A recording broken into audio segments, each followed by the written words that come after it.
Dahil nga may nagkiklaim na Islam siya at minumura pa ako, sinagot ko naman ito. Sabi ng mga tao sa comment section, sasagot ko. Ingat lang Dok sa ulti, gawa ng pikon mga ibang religious people. Si Digal nag-ulti pinatay. Hindi man mga Muslim pumatay doon, di ba? Isang kulto pumatay doon. Talo ka dyan, baba ng IQ ng mga yan. Subukan mong reasoning mo dyan. Ang re-reply sa'yo, Alan Snackbar. Bago yun Alan Snackbar! Religion of bacon haters. So nga, napakain mo kaya ng bacon yan. Tingnan natin makakain yan. Hindi kaya ma-choke yung mga kupal na yan. Ganyan talaga mga Muslim boss. Totoo lang, ang gugulo talaga nila eh. Dati nga yung Lebanon, kung iba-backtrack nyo ang Lebanon dati, ano yan lugar yan ng mga prinsesa, ng mga prinsipe, doon nag-aaral sa Lebanon. Pero dahil sa gera, like ko sinasabi, hindi lahat ng Muslim, pero laging kayo ang involved, mga Muslim, pag may gulo sa mundo. Pag may terrorism, may bombahan, hindi lahat ng Muslim, pero laging Muslim ang involved pagdating sa terrorism. Bakit ba? Ano ba pinaglalaban ninyo? Lalo-lalo sa Pilipinas, kung maka-epal yung mga yan, akala mo naman, Muslim country ang Pilipinas. Nung naging presidente si Duterte, anong ginawa niya? Ginawang holiday yung Idil Fitir. Bakit? Muslim country ba tayo? Catholic country to, Christian country tong lugar na to. Ginawang holiday ang Idil Fitir ng Kupal, palibasa galing sa Mindanao si Kupal eh. Ano nangyari sa kanya ngayon? Nandun siya sa Dahig. Doon siya namamayapa ngayon. Hopefully, doon na siya magstay. Tantado. Ako wala akong galit sa mga Muslim Pero wag niyo akong ginagago Wag niyo akong ginagago. Wag kayong magtapang-tapangan dito. Hindi niyo lugar to, Pilipinas to, Christian country to. Kung gusto niyo ng Muslim country, punta kayo ng Brunei, punta kayo ng Malaysia, doon kayo kung tatanggapin kayo. Tantado. Get the fuck out of the Philippines, motherfuckers. Bismillahirrahmanirrahim. Sa ngalan ng Allah Azza wa Jal, ang pinakamahabagin, ang pinakamaawain. Assalamualaikum warahmatullahi wabarakatuh. Sumainyo ang kapayapaan, awa at pagpapala ng Allah Azza wa Jal. Ako muli si Legendary B. Inspired ang maghahatid sa inyo ng katotohanan tungkol sa Islam at ang mga kwento nito. Huwag kakalimutan mag-follow, like at share to get latest Islamic teachings and lectures. Sa video na ito, pag-uusapan natin ang isang issue na madalas nating marinig, isang paratang na paulit-ulit na ibinabato sa ating mga Muslim. May isang non-Muslim na nagsabi, magugulo ang mga Muslim. Sila ang nagsisimula ng kaguluhan sa buong mundo. Bakit may Idol Fitir sa Pilipinas, Christian country ito? At bakit ang tigas daw ng mga Muslim? Mga kapatid, ito ay hindi lamang opinyon, ito ay isang halimbawa ng kakulangan sa kaalaman at minsan, saradong pag-iisip. Kaya sa video na ito, hindi tayo sasagot ng galit. Sasagot tayo ng katotohanan, may ebidensya at may paggalang. Una, ang mga Muslim daw ang nagsisimula ng kaguluhan sa buong mundo. Lagi daw tayong involved sa kaguluhan sa buong mundo. Tayo daw ang nagsisimula ng gulo at may mali daw sa atin bilang Muslim. Mga kapatid, ito ay isang seryosong akusasyon, kaya dapat itong sagutin ng malinaw, maayos at may katotohanan. Simulan natin sa unang paratang. Ang mga Muslim daw ang laging involved sa kaguluhan sa buong mundo. Tanungin natin, totoo ba ito? Ang mundo ay may mga digmaan at kaguluhan sa iba't ibang lugar at hindi lahat ay may kinalaman sa relihiyon.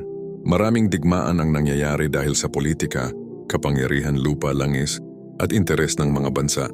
Kung susuriin natin ang kasaysayan, maraming malalaking digmaan sa mundo ang hindi naman tungkol sa Islam gaya ng World War I at World War II, na hindi Muslim ang nagsimula. Ibig sabihin, hindi tama na sabihing ang kaguluhan sa mundo ay dahil sa mga Muslim. Ngayon, pangalawang paratang, kami daw ang nagsisimula ng kaguluhan. Mga kapatid, ang Islam ay malinaw pagdating sa usapin ng kapayapaan at katarungan. Surah Al-Baqarah chapter 2 verse 190. وَقَاتِلُوا فِي سَبِيلِ اللَّهِ الَّذِينَ يُقَاتِلُونَكُمْ وَلَا تَعْتَدُوا إِنَّ اللَّهَ لَا يُحِبُّ الْمُعْتَدِينَ. Makipaglaban kayo sa landas ng Allah Azza wa Jal laban sa mga lumalaban sa inyo, ngunit huwag kayong lalampas sa hangganan. Fight in the way of Allah against those who fight you, but do not transgress.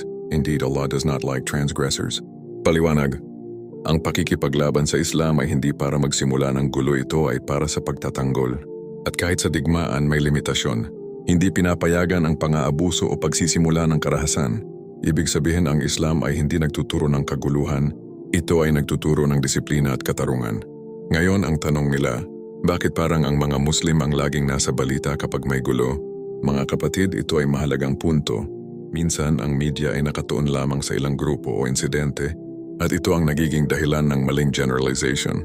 Kung ang isang Muslim ay gumawa ng masama, ito ay agad na ikinakabit sa Islam. Ngunit kung ang isang non-Muslim ang gumawa ng masama, hindi ito ikinakabit sa kanyang relihiyon. Ito ang tinatawag na double standard. Hindi patas na husgahan ang mahigit 1 bilyong Muslim sa buong mundo dahil sa gawa ng iilan. Pangatlong paratang, ano daw ang meron sa mga Muslim? Bakit daw ganito? Ang sagot, ang meron sa amin ay paniniwala sa iisang Diyos ang Allah Azza wa Jal. Tanungin natin ang sarili natin, tama ba ito? Ang Islam ay nagmula sa salitang salam na ang ibig sabihin ay kapayapaan. At malinaw ang sinabi ng Allah Azza wa Jal sa Quran, Surah Al-Ma'idah, chapter 5, verse 32, Man qatala nafsan bighayri nafsin aw fasadin fil ard, faka'annama qatala an-nasa jami'an. Sino man ang pumatay ng isang inosenteng tao, para bang pinatay niya ang buong sangkatauhan. Whoever kills a soul unjustly, it is as if he has killed all mankind. Paliwanag, napakalinaw ang pagpatay ng inosente ay hindi lamang krimen, ito ay isang napakalaking kasalanan sa Islam. Hindi ito sinusuportahan, ito ay kinokondena. Kaya kung may mga taong gumagawa ng karahasan at tinatawag ang sarili nilang Muslim, hindi ibig sabihin na iyon ang turo ng Islam. Gaya ng kahit anong relihiyon may mabuti at may masama. Ngunit hindi mo pwedeng husgahan ang buong pananampalataya dahil sa mali ng iilan. Ikalawa, bakit may Eid al-Fitr sa Pilipinas? Christian country daw ito. Mga kapatid, linawin natin ito ng maayos. Ang Pilipinas ay hindi officially Christian country. Ang mas tamang sabihin, ang Pilipinas ay isang bansang may maraming Kristiyano lalo na Katoliko, ngunit ito ay isang secular na bansa. Ibig sabihin ng secular walang iisang relihiyon na pinipili o pinapanigan ng gobyerno. Lahat ng relihiyon ay may karapatan. Ito ay nakasaad sa ating konstitusyon, may separation of church and state. Kaya ang Eid al-Fitr ay ginawang national holiday. Hindi dahil pinapaboran ng Islam, kundi dahil kinikilala ng gobyerno ang milyon-milyong Muslim na Pilipino. Ito ay respeto. Ito ay pagkilala sa diversity ng bansa. Tandaan natin, ang mga Muslim ay hindi dayuhan sa Pilipinas. Bago pa dumating ang Kristyanismo sa ating bansa, ang Islam ay nandito na lalo na sa Mindanao. Ikatlo, matatapang daw at magugulo ang mga Muslim. Mga kapatid, may malaking pagkakaiba ang matapang sa marahas. Ang isang tunay na Muslim ay matapang sa paggawa ng tama, pero hindi marahas sa kapwa. Pakinggan natin ang sinabi ng Propeta Muhammad, sumakanya nawa ang kapayapaan. Hadith mula sa Sahih Bukhari at Sahih Muslim. Al-Muslimu man salim al-Muslimuna min lisanihi wa yadihi. Ang tunay na Muslim ay yaong ang ibang tao ay ligtas mula sa kanyang dila at kamay. A Muslim is the one from whose tongue and hand people are safe. Paliwanag, hindi lamang kapwa Muslim kundi lahat ng tao. Ibig sabihin, ang pananakit, pagmumura, at pang-api ay laban sa tunay na diwa ng Islam. Ngayon, tanungin natin, kung ang isang tao ay nagmumura, nang-iinsulto, at nagpapakalat ng galit laban sa isang grupo, kanino mas malapit ang asal na yon? Sa kapayapaan o sa kaguluhan? Mga kapatid, hindi natin kailangang sumigaw para ipakita ang katotohanan. Sapat na ang malinaw na ebidensya. Surah Fussilat chapter 41 verse 34. Idfa billati hiya ahsan. Itaboy ang masama sa pamamagitan ng mabuti. Repel evil with what is better. Paliwanag, ito ang paraan ng Islam. Hindi gantihan ang galit ng galit, kundi sagutin, ito ng kabutihan at katotohanan. Ngayon, para sa ating kaibigang non-Muslim na may ganitong pananaw, hindi ka namin kinakalaban.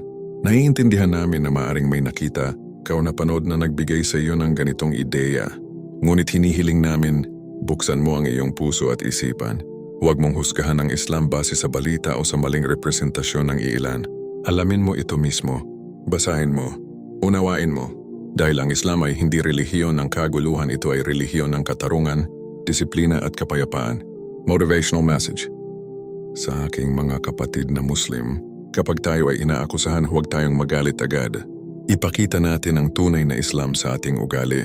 Maging mabait tayo. Maging mahinahon tayo. Dahil minsan ang ating asal ang magiging dawa. At sa ating mga kaibigang non-Muslim, hindi masama ang magtanong. Hindi masama ang magduda. Ngunit sana huwag tayong manatili sa maling akala. Ang katotohanan ay hindi natatakot sa pagsusuri. Kung nais mo talagang malaman ang Islam, lumapit ka, magtanong ka, at makinig ka ng bukas ang puso. Dahil sa huli, ang mundo ay hindi nangangailangan ng mas maraming galit. Ang mundo ay nangangailangan ng mas maraming pag-unawa. Ako muli si Legendary B. Inspired ang maghahatid sa inyo ng katotohanan tungkol sa Islam. At ang mga kwento nito, huwag kakalimutan mag-follow, Like and share to get latest Islamic teachings and lectures. Assalamu alaikum wa rahmatullahi wa barakatuh.